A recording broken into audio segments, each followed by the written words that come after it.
తాకట్టులో ఉన్న మీ బంగారాన్ని విడిపించి ఆ రోజు ఆన్లైన్ రేటుకి మేము కొంటాం. Bhavani gold company. నమస్కారం, వెల్కమ్ టు సుమన్ టీవీ. నేను గీతాంజలి. భద్రాచలంలో ఉన్నటువంటి గోవింద కల్పవృక్ష నారసింహ సాలగ్రామ ఆశ్రమంలో అతిపెద్ద యాగం జరగబోతోందండి. ఫిబ్రవరి 14వ తారీఖు నుంచి 18వ తారీఖు వరకు. ఆర్థిక ఇబ్బందులు ఉన్నవాళ్ళు, సంతానం లేక బాధపడుతున్న వాళ్ళు, వివాహం విషయంలో ఇబ్బందులు ఉన్నవాళ్ళు, చదువు సరిగ్గా రావట్లేదు పిల్లలకు అనుకున్న వాళ్ళు, అలాగే వ్యాపారం సరిగ్గా లేదని ఉన్న స్థితి నుంచి ఉన్నత స్థితికి ఎదగాలని ఉంటుంది, ఉద్యోగం విషయంలో ఇలా రకరకాలుగా ఎన్నో సమస్యలు ఉంటాయి మన నిత్య జీవితంలో. వీటన్నిటికీ ఒక చక్కటి పరిష్కారమే ఈ యాగంలో పాల్గొనడం అని అంటారండి. అసలు యాగం ఎలా చేస్తున్నారు, ఎవరెవరు ఎలా పాల్గొనాలి, వీటి గురించి ఇవాళ వీడియోలో నేను మీకు వివరాలు అందిస్తాను. ఇప్పటికూ చాలా మంది వెళ్ళుంటారు ఆశ్రమానికి. ఈ యాగంలో పాల్గొంటే ఇంకా మహాద్భుతం అనే చెప్పొచ్చు.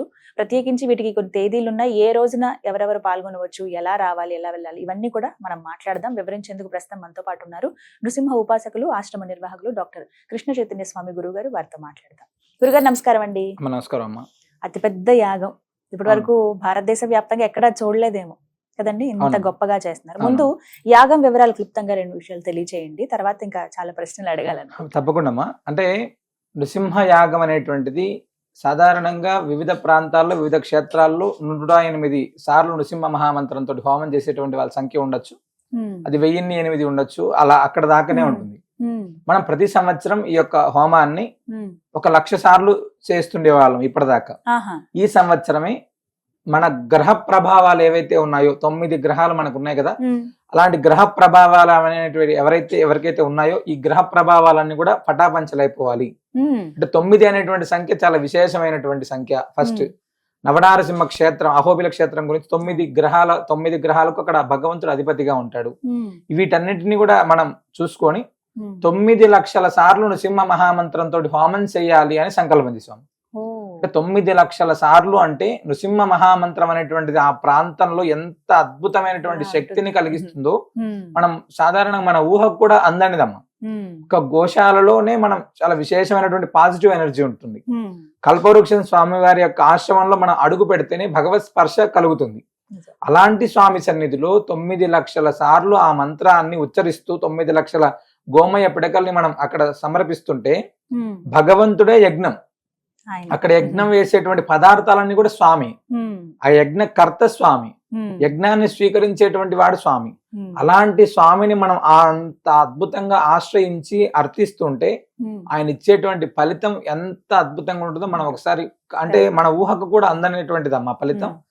అలాంటి యజ్ఞాన్ని ఈ యొక్క భద్రాద్రి దివ్యక్షేత్రంలో కల్పవృక్ష నరసింహ స్వామి వారి సన్నిధిలో చాలా వైభవంగా నిర్వహిస్తున్నాం. అవకాశం ఉన్నటువంటి ప్రతి ఒక్కరు కూడా, అంటే ఫిబ్రవరి 14 నుంచి ఫిబ్రవరి 18 దాకా మన కుంభమేళా కూడా జరుగుతున్నటువంటి ఈ సమయంలో, చాలా అత్యంత విశేషమైనటువంటి ఈ సమయంలో మనం దర్శించుకోవడం, పావన గోదావరి నదీ తీరం, గోశాల, భగవంతుడు, ఇన్నిటిని కూడా మనం ఏకకాలంలో దర్శించుకోవడానికి అవకాశం ఉంటుంది. ఇంత పెద్ద యాగం ఎలా నిర్వహిస్తున్నారండి అసలు? అంటే స్వామి సంకల్పమ్మ. సాధారణంగా నృసింహ స్వామి అంటే ఈ దీక్ష ప్రారంభం చేసే సమయంలో భగవంతుడు చేయమని చెప్పినటువంటి సంకల్పం ఉంది, ఆజ్ఞ, ఆయన ఆజ్ఞగా చేస్తున్నాం. ఇది ఎలాంటి ఆటంకం లేకుండా ఈ పనులన్నీ కూడా జరుగుతున్నాయి. స్వామి యొక్క యజ్ఞానికి ఆ గోమయ పిడకలు సాధారణంగా కొన్ని పిడకలు తయారు చేయగానే చాలా కష్టమైన పని. సుమారు 100 మంది ప్రతినిత్యం కూడా పనిచేస్తున్నారు ఆ యొక్క గోమయ పిడకల్ని. నృసింహ దీక్షాపరులు కూడా చాలా మంది ఈ యొక్క పిడకలను తయారు చేస్తున్నారు. నృసింహ మహామంత్రాన్ని చదువుకుంటూ ఈ పిడకలను తయారు చేస్తున్నాం. చాలా వైభవంగా ఉంటుంది. ఆ యొక్క సమిధని మనం అందులో వేయడం, మన చేత్తో ఒక పిడకనైనా అందులో వేస్తే ఆ సమయంలో మన గోత్రనామంతుడి ఒక్క పిడక అందులో వేసినా కూడా నిజంగా ఆ యొక్క పిడక ఎలా అయితే భస్మం అవుతుందో మన పాపపు రాశి కూడా అలా భస్మం అయిపోతుంది. అంటే మనం చాలా పాపాలు చేసి ఉండొచ్చు, పుణ్యాన్ని కూడా చేసి ఉండొచ్చు. మన వెనకలు ఏదైనా చెడు కర్మ అనేటువంటిది ఉంటే ఆ చెడు కర్మ అనేటువంటిది మొత్తం కూడా తొలగిపోయేటువంటి అత్యద్భుతమైనటువంటిది ఈ యాగం అమ్మ.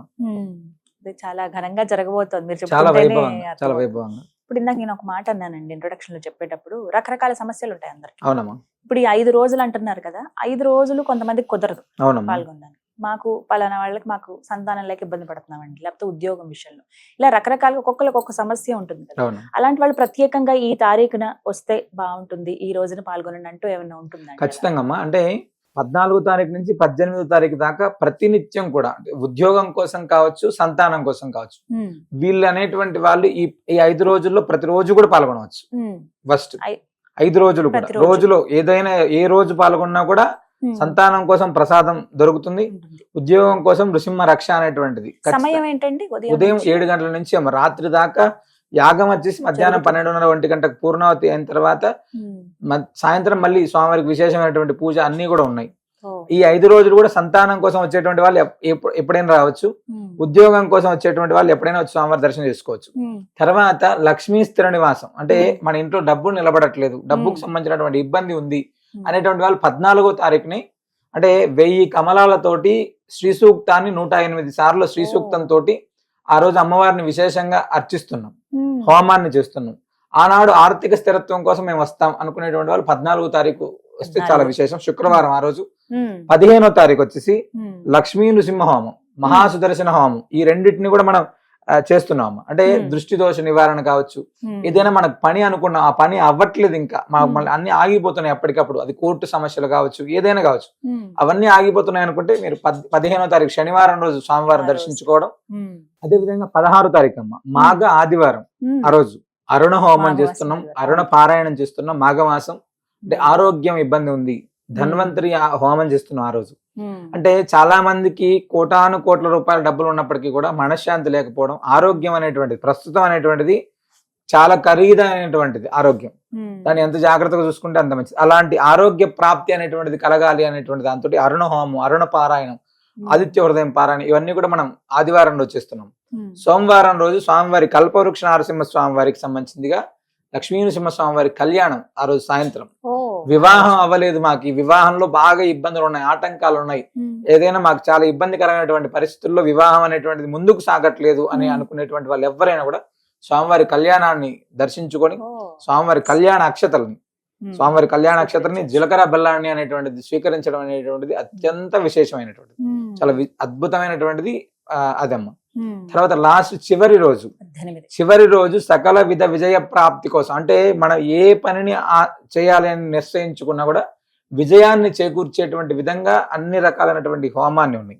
అందులోనూ ఆ రోజు మంగళవారం, స్వాతి నక్షత్రం, అక్కడ స్వామివారికి విశేషమైనటువంటి రోజు మంగళవారం, స్వామివారి యొక్క జన్మ నక్షత్రం స్వాతి నక్షత్రం. 18వ తారీఖు అనేటువంటిది అత్యంత విశేషమైనటువంటి, 14 నుంచి 18 దాకా అన్ని రోజులు విశేషం.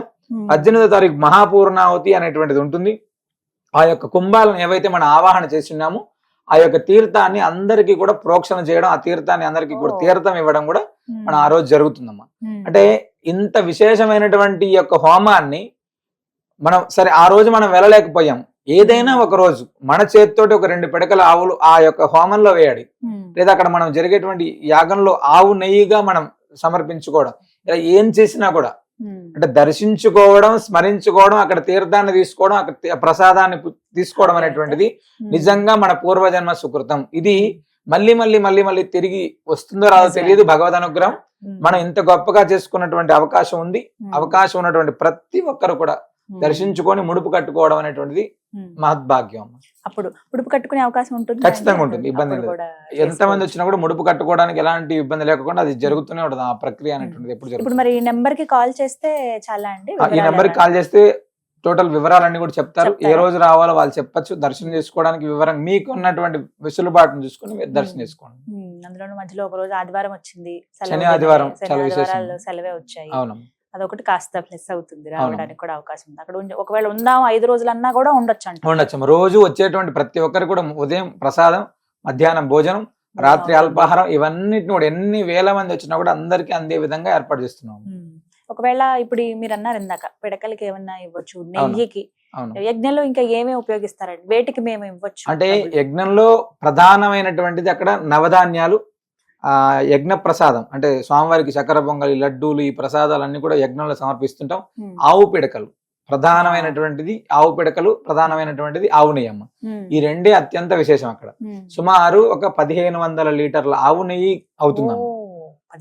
1500 లీటర్ల ఆవు నెయ్యి అవుతుంది. మనం ఎవరైనా ఒక్కొక్కరు ఒక లీటర్ ఆవు నెయ్యిని ఇచ్చినా కూడా 1500 మంది యజ్ఞకర్తలు ఉంటారు. 9 లక్షల ఆవు పిడకలు, మనం ఒక 1000 పిడకలు మన కుటుంబం ద్వారా 1000 పిడకలు ఇవ్వాలి, లేదా ఒక 500 ఇవ్వాలి, ఒక 3000 ఇవ్వాలి. ఇట్లా ఇచ్చేటువంటి వాళ్ళు ఎవరైనా ఉన్నా కూడా చాలా విశేషంగా వాళ్ళ యొక్క గోత్రనామాలతోటి ఆ యొక్క 5 రోజులు కూడా యజ్ఞంలో వాళ్ళ యొక్క గోత్రనామాలతో సంకల్పం చేయడం జరుగుతుందమ్మా. అది మరి పూర్ణాహుతి వివరాలు తెలియజేయండి గురుగారు. అంటే ప్రతినిత్యం నిత్య పూర్ణావతి ఒకటి ఉంటుందమ్మా, ఏ రోజు ఏ రోజుకి ఆ రోజు ఇచ్చేటువంటిది. అయితే 18వ తారీఖు మహాపూర్ణావతి. అంటే పూర్తవుతుంది. స్వామివారి యజ్ఞం యొక్క పరిసమాప్తం అనేటువంటిది 18వ తారీఖు, తర్వాతనే కుంభ ప్రోక్షణ ఉంటుంది. ఇప్పుడు దీక్ష విరమణ చేసేది కూడా ఆ రోజేనండి. 19వ తారీఖు దీక్ష విరమణ. 19కి ఉంటుంది. అంటే 18వ తారీఖు అది పూర్తి అయ్యేటప్పటికి చాలా సమయం పడుతుంది కాబట్టి 19వ తారీఖు నృసింహ దీక్ష విరమణ ఉంటుందమ్మా. ఎవరైతే ఉన్నారో అక్కడికి వచ్చి ఇప్పుడు దాకా దీక్ష తీసుకున్నటువంటి వాళ్ళందరూ కూడా ఈ యాగానికి తప్పనిసరిగా దర్శించుకోవాలి, రావాలి. వాళ్ళు ఎవరైతే ఉన్నారో 19వ తారీఖు దీక్ష విరమణ కూడా అక్కడ ఉండాలమ్మా. మొత్తం మీద చాలా ఘనంగా జరగబోతుంది, అదైతే అర్థమైంది. చూసేటువంటి ప్రేక్షకులు ఒకటే చెప్తున్నామండి, చాలా మంది ఇప్పటికే సంప్రదిస్తున్నారు, అడుగుతున్నారు. మీకోసం అని చెప్పి మళ్ళీ ప్రత్యేకంగా ఈ వీడియో చేసాం. ఇంకా ఏమైనా సందేహాలు ఉన్నాయి మాకు, మేము వేటికన్నా సరే స్వామివారి పేరు మీద ఇద్దాం అనుకుంటున్నాం, డబ్బులు రూపంలో కావచ్చు, ఎలా అయినా సరే మీకు తోచినట్టుగా, లేదు మేము పాల్గొందాం అనుకున్నాం అంటే కనుక స్క్రీన్ మీద నెంబర్స్ ఇస్తాను, అడ్రస్ కూడా ఇస్తాను. అడ్రస్ చాలా సులువు అండి, చాలా మంది మళ్ళీ అడిగారు. భద్రాచలం రాముల వారి సన్నిధికి జస్ట్ ఒక 100 మీటర్ల దూరంలో ఉంటుంది. అహోబిల మఠం తెలుసు, అక్కడి నుంచి మీకు జస్ట్ ఒక 100 అడుగులు వేసుకుని వస్తే మీకు అక్కడ కనబడతారు స్వామివారు. చక్కగా కల్పవృక్ష నరసింహ సాలగ్రామ ఆశ్రమం కనపడుతుంది. ఒకే సమయంలో మనం గోవిందుడికి అలాగే గోవుకి ఇద్దరికి సేవ చేసుకునే అవకాశం దొరుకుతుంది అక్కడ. అందులోనూ ఈసారి ఇంకా ప్రత్యేకం, ఈ మాఘమాసంలో 14 నుంచి 18వ తారీఖు వరకు జరుగుతున్న ఈ యాగంలో అందరూ పాల్గొనండి, స్వామివారి కృపను పొందండి. ఇది వాళ్ళ వీడియో. నమస్కారం.